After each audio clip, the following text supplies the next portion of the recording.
Labą dieną. Švenčių metas, nebesinori kalbėti apie blogybės, apie politiką, apie kažkokius dalykus, norisi gal pakalbėti šį kartą apie tokius malonesnius dalykus. Tai šiandien kalbame su Evaldu Karaliumi, tai yra kaunietis ir šiandien jau ko gero visoje šalyje žinomas keliautojas, apkeliavęs pėsčias vos ne visą pasaulį įvairiausiais būdais. Tai Evaldai, ar esat keliautojas profesionalas jau šiandien? Kaip jūs tą žiūrite užsiėmimą? Labą dieną visiems. Galbūt blogiausia man šnekėti mintis ta, kad esu laikomas kažkuo tai ypatingesnių kažkokiu tai keliautojų, kur pats visiškai nesijaučiu to. Taip, pėsčiomis esu apkeliavęs jau pakankamai nemažai. Ką? Oi, bendroj sumoje apie 10 gal daugiau tokių ilgo atstumo kelių, tame tarpe aplink Japonijos vieną iš salų pėsčiomis, tai yra vos ne 1500 kilometrų ten bendras žygis gavosi.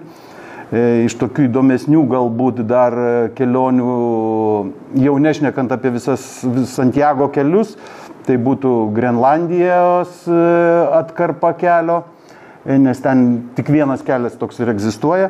Aišku, su slidėm galbūt galima daugiau, bet pėsčiųjų yra vienas kelias. Po to gavosi toks mintis, kad galbūt iš šalčio pabandom į karštį per Izraelio Negevo dykumą. Dabar ne per seniausiai grįžom prieš mėnesį iš Himalajų, aplink Anapurnos kalnyno yra žiedas padarytas, tokie pagrindiniai, sakykime, per Sicilijos salą, tokie maždaug. Bet tokios kelionės iš ties maršrutai gana egzotiški, ne kiekvienas lietuvis. Sakykime taip, mes to ir ieškom, sakykime, ir ta pati Japonija visiškai atsitiktinai gavosi, dėl to, kad kažkaip tai mano žmona pradėjo nenorėti, kad nes pradžioj pirmus 2 žygius aš ėjau vienas, tada gavosi toks lygtai šeimininis pasišnekėjimas, nuo kada čia mes atskirai pradedame keliauti. Tada čia vaikščiosim kiekvieną savo dabar jau? Jo, nes gaunasi visieną toks žygis užtrunka apie mėnesį laiko. Tai buvo tokia pastaba, kad nuo kada mes čia atskirai atostogaujam. Pakviečiau žmoną eiti kartu, sako, man tos tavo kelionės nėra čia mano hobis ir nėra čia man įdomu. Ir tarp kitko tarstelėjo, kad būtų čia kokia Japonija, tai gal būtų ir įdomu, ta prasme. Tai tada pradėjau domėtis visais įmanomais kanalais, ar nėra ko nors Japonijoje.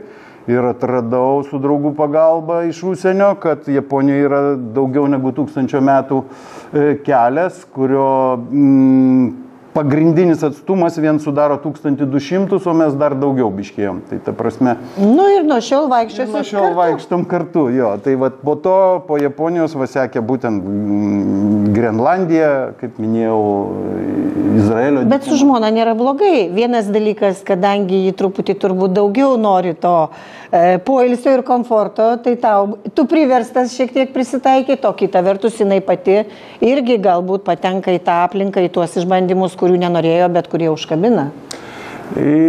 Komforto tuose keliuose nelabai ten per daug yra, nes bet kuriuo atveju... Bet prieš ir po, kažkaip. Pailsit kur nors. Jo, bet ta prasme, vis viena mes į dieną maždaug darom apie 25-30 km pėsčiomis, tai tu būni išvargęs ir ta prasme, čia ne prie baseino gulėjimas. Tiesa, dar nepaminėjau, pernai ėjom aplink Monblano kalną, dar irgi yra Šveicarija, Italija, Prancūzija, toks žiedas.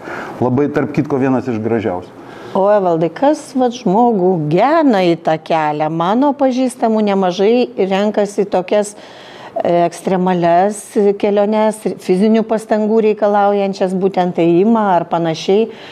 Kada žmogų ištinka gyvenime kažkokios krizės, sakykime, artimo žmogaus netektis, nesėkminga situacija privačiam gyvenime, galbūt sveikatos problemos. O kas tave gena?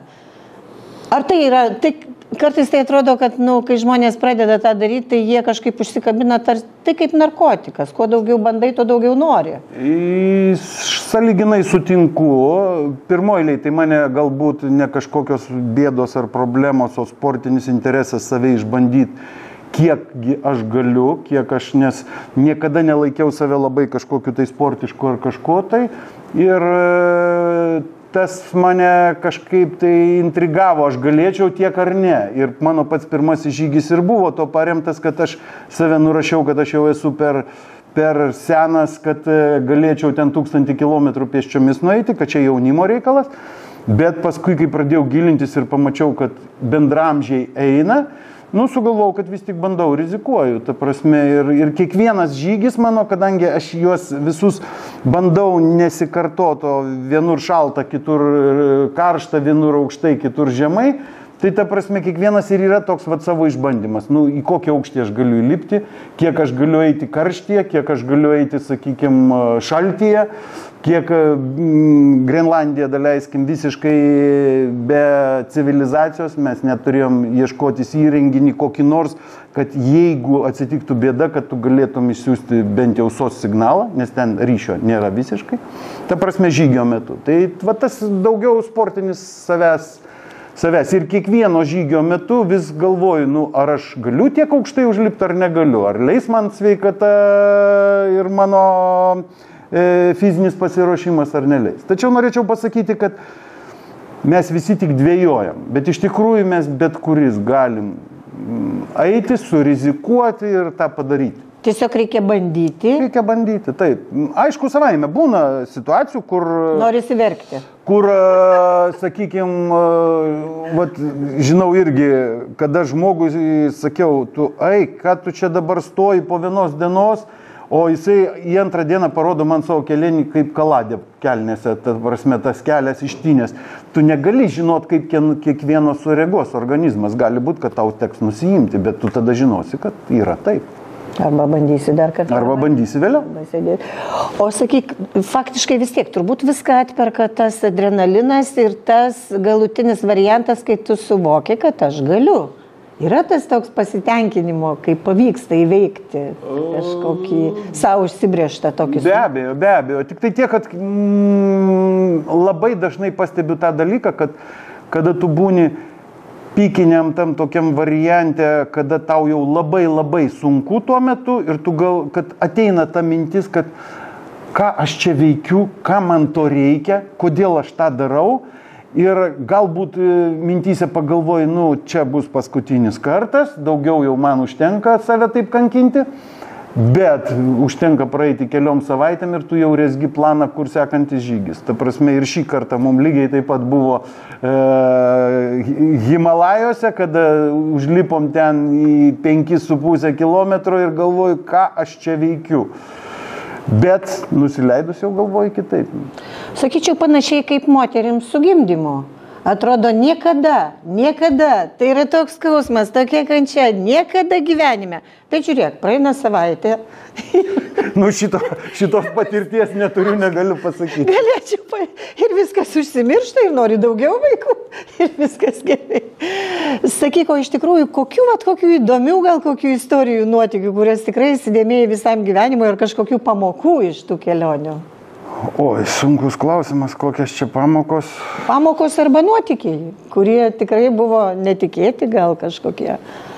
Galbūt, sakykime, kad tik kaip pavyzdį, čia nenuotykis, bet nežinojau, kad, sakykime, Himalajuose ten sąlygos pakankamai labai geros, nereik palapinių, yra nakvynės namai, bet visi jie yra nešildomi. Ir kada tu užlipi į ten pakankamą aukštį, kambariuose temperatūra minusinė, tualetų vamzdžiai visi, kad neužšaltų, būna užsukti, kibiriukas vandens tik tai.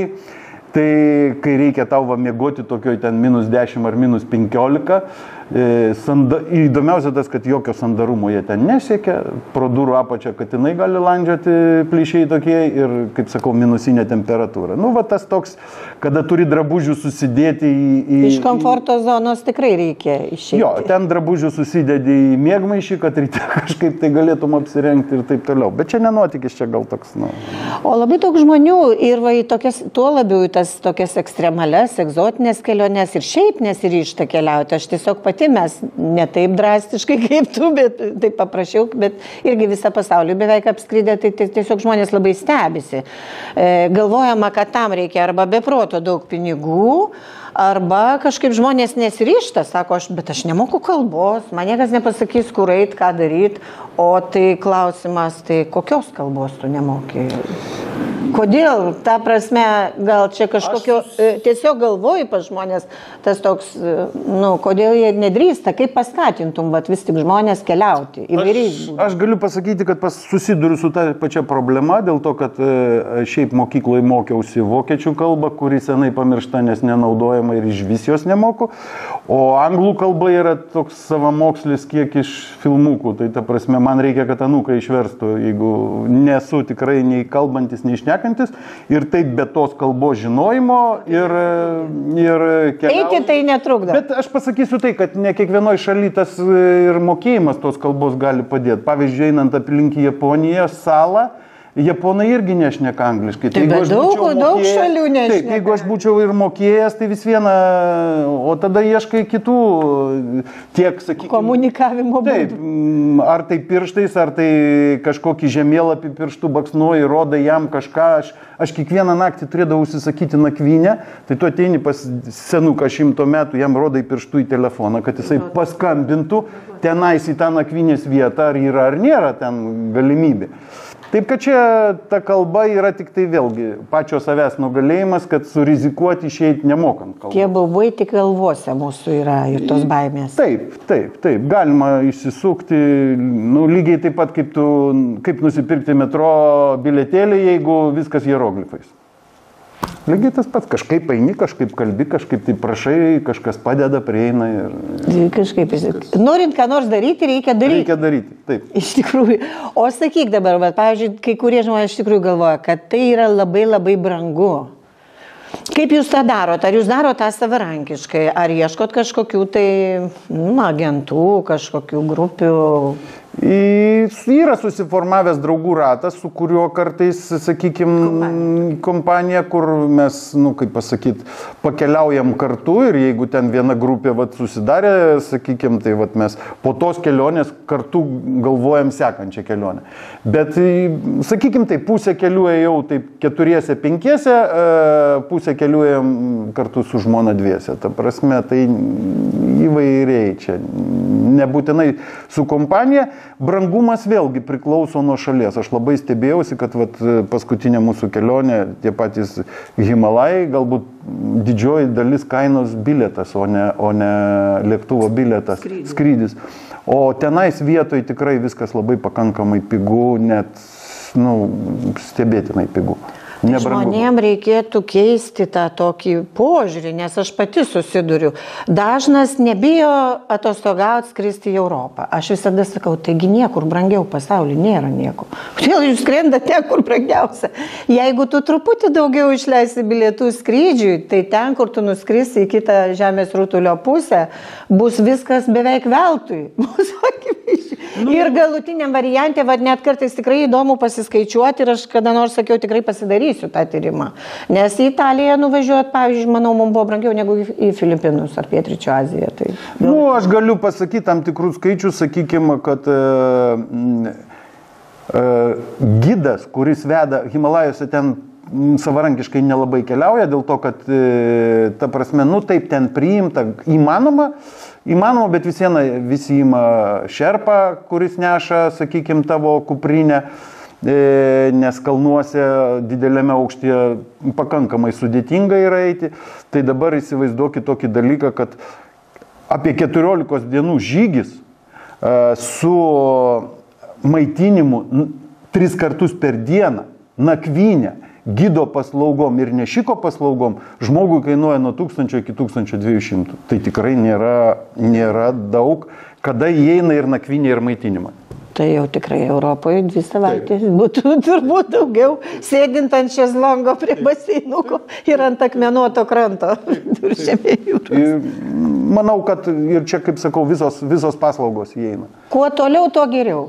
Ir kol gali Kai jau mažiau galėsim, vaikščiosim po Europą, o kai dar mažiau aplink savo namą. Nu. Tai vienas momentas, kitas momentas, daug žygių yra, kur su kuprinė tau, iš vis nieko nekainuoja. Tu bilietą nusipirkai ir viskas, sakykime, ta pati Grenlandija, mes irgi, visa kaina buvo bilietas. Toliau tu kuprinė, maistas, sakau, maistas po keliuose, kurį turi pats susivirt. Užsiplikyti ir viskas, tau niekas nekainuoja, nes ten nėra kur mokėti pinigų, aplinkui ledas arba kalnai, uolos. Bet vis tiek, keliaudamas labai daug to pasaulio pamatai ir koks įspūdis, kaip tau atrodo, kuo skiriasi žmonės, gyvenimas ar žmogus visur yra toks pats. Kaip Lietuva atrodo, kai grįžti, kai išvažiuoji, ar galbūt tai dar ir geriau, nes tu ją labiau pamatai, negu čia viduj būdamas? Man labai, kaip pasakyti, patinka, kada jauti žmonių tą šilumą. Ta prasme, svetimų, ypatingai va tie rytai, ta pati Japonija ar sakykime, Himalai, kur, šypsosi, tave maloniai priima, tau visur padeda. Ir yra pats blogiausias galbūt variantas, kada ištisai visur tie, kaip pasakyti, beinant. Kaišioje tos niekus grūda tau ten. Jo, tai va čia tas nemaloniausias. Tas įkyrumas. Bet pėsčiųjų žygiuose tas kažkaip išvengi, nes tu dažniausiai eini kažkur tai laukuose, kalnuose, tai to. Tai gerai, o pavyzdžiui, safari, kai nuvažiuoji, tai mūsų autobusą užpuolė, jie ant viršaus užlipo ir per langus, reikėjo barikaduoti, nes su tais karoliukais galėjo. Pasakysiu labai įdomu, kas mane nustebino šį kartą, sakykime, tai yra, kada tu lauki vieno, o gaunasi priešingai. Einant taku, vaikas priejo ir vietoj to, kad pas mane paprašyti, jis atkando pusę savo čiulpinuko ir padavė man, turiu tokią nuotrauką, įspūdingą. 2 metukų vaikas tave vaišina pusę atkasto saldainio. Tikrai, o ne prašau. Tai buvo nuostabu, aš tokių įspūdžių kol kas neturiu, reikia keliauti daugiau. Nes man Zanzibarė tai tik visi aplinkui tie vaikai bėgo ir sakė $1, o viena tik mergaitė pasakė $10. Visokių yra. Aš jiems sakiau, kad man jie duotų, ašgi svečias, duokit, tai tie vaikai tada taip nesupratė, liko. Bet kad duotų dar nepasitaikė, vadinasi, reikia labiau pasistengti. Tai kaip galėtum padrąsti, o iš tikrųjų dar ir bilietus, sakykime, skrydžiai, per Skyscanner, kaip jūs ieškot bilietų, ar yra kažkur galimybė, aš tai žinau, kad galima ir pigiau surasti negu. Tai priklauso nuo to turbūt, ar tau tikslių datų reikia, ne? Turbūt kaina. Ne visada. Yra žygių, kad atgalinio bilieto visai neperki, nes nežinai, kada tu grįši. Yra tai buvę. Ir yra, kad kada jau pasitikė savim ir gali apsiskaičiuoti tas dienas, kad tu tiek nueisi tokį atstumą, tai perku jau iš karto, kad nesusidurt su bilietų problema. Šiaip kreipiuosi į agentūras paprastai bilietų, dėl to, kad ta paieška kartais, kaip pasakyti, profesionalai yra profesionalai, padeda surasti lengviau. Tarp kitko, pirmas kartas man tai buvo, kada dabar skrendant į Nepalą, sutaupiau didelę sumą pinigų, dėl to, kad perkant rizikavau, bet pirkdamas atskirus bilietus, o ne bendrą bilietą, su pusę pinigų sutaupiau. Ta prasme, į Nepalą šiaip bilietas tuo metu kainavo 1800, bet į tuos pačius lėktuvus, tuo pačiu maršrutu, tik perkant atskirą bilietą, po vieną bilietą, man gavosi 1080. Tai čiut vos ne pusę bilieto kainos sutaupyta. Bet šiaip iš tikrųjų taip, kai kada yra geriau per agentūras, bet aš kiek pati turiu patirties, yra tie tokie puslapiai, sakykime, travel free, kur tu tikrai randi 2-3 pigiau. Ir aš irgi kokiu 10 metų turbūt keliaujama visą pasaulį apskridę, tai turiu pasakyti, kad 3, 4, 500 eurų pirmin atgal, bet kur iš Europos. Įmanoma, bet aišku, jeigu tai yra Himalai, jeigu tai, Kilimandžarą, pavyzdžiui, galima. Tada turėsi rinktis pagal jų datas, ne pagal. Tada tu turi rinktis, kada tom datom yra. Taip, tada tu turi laisvę, jeigu tu tos laisvės neturi, o juo labiau, jeigu per vaikų atostogas visam pasaulyje esančias, tai tada jokių galimybių. Žodžiu, pas mus tėvai, kurie dabar jau bauduojami, kad išsiveža vaikus ne per atostogas, neturi jokių galimybių, tik per brangiausią bilietą ir turėti labai daug pinigų. Arba labai iš anksto. nieko nepavyksta labai iš anksto. Subankrutuoja avialinijos, ateina epidemijos, o iš anksto, kaip žinau, kartais nelabai. Tai va, tai ką pasakytum žmonėms? Kaip jiem reikėtų įsikvėpti, pasiryžti ir kodėl tą daryti, ką tai duoda? Galbūt pasakysiu, kad vis tik nors kartą gyvenime surizikuokit ir pabandykit tą pėsčiųjų žygių variantą. Dėl to, kad man šį kartą yra tekę tą patį Japonijos kelią apeiti pėsčiomis ir tą patį kelią po 4 metų apvažiuoti mašina. Aplankant tas pačias vietas. Tas pačias 88 šventyklas ir tai yra visiškai skirtingi pojūčiai, kada tu būni išsekęs, išsikrovęs, išvargęs ir tu ateini nakvoti į tą vietą ir kada tave priveža su autobusu, sakykim, tu matai visai kitom akim. Ir aš, sakykim, galvoju netgi, kad aš padariau klaidą, kad kartojau apvažiuodamas. Atvirkščiai reikėjo daryti. Ta prasme, kad man geresnis įspūdis viso kelio buvo, kai aš apėjau pėsčiomis, negu kad po to apvažiavau. Čia tas pats, kas į vaikystės koncertą, kurį dievinai muzikantus, nueini dabartinių laikų ir matai, kad jau jie netie. Jie pasiavo. Mums atrodo, kad mes nepasikeitėm, nes nežiūrim į veidrodį. Nu, ta prasme, išlaikyti tą nepasiekiamybę, tai va tas sunkiai nueitas kelias, jis turi visai kitą skonį, visai kitaip pamatai ir ta prasme, negu kad tu apvažiuoji automobiliu. Ta galiu sulygindamas pasakyti, nes 2 kartus tą Japonijos kelią esu tik 1 kartą apvažiavęs, 1 kartą apėjęs. Taip, kad keliaukite, bandykite, nebijokite to daryti, nes tai leidžia ne tik išbandyti save, ne tik pamatyti pasaulį, ne tik palyginti, bet ir palaikyti ryšių su artimaisiais iš tikrųjų. Kartais mes kelionėse artimiau su jais pabendraujam, negu versdamėsi per galvas namuose. Nu, taip, kitaip pamatom tie vieni kitus. Sunkumai, išbandymai irgi save kartais, kaip sakoma, ir patikrina. Ir išbando, taip, ir suartina to pačiu. Taip. Gali būti ir atvirkščiai įvykti kam nors. Ką gali žinoti? Likimas, kur laukia mūsų, už kokio kampo. Tai buvo Evaldas Karalius, kaunietis, sakyčiau, profesionalus keliautojas, pėsčias apėjęs tikrai, kaip girdėjote, itin egzotiškas vietas. Nors savęs tokių nelaikantis. Ne, yra rimtesnių, bet bandom pasivyti juos. Viskas dar priekyje. Taip. Kam patiko, spauskite patiko ir prenumeruokite mūsų kanalą. Ačiū, viso gero.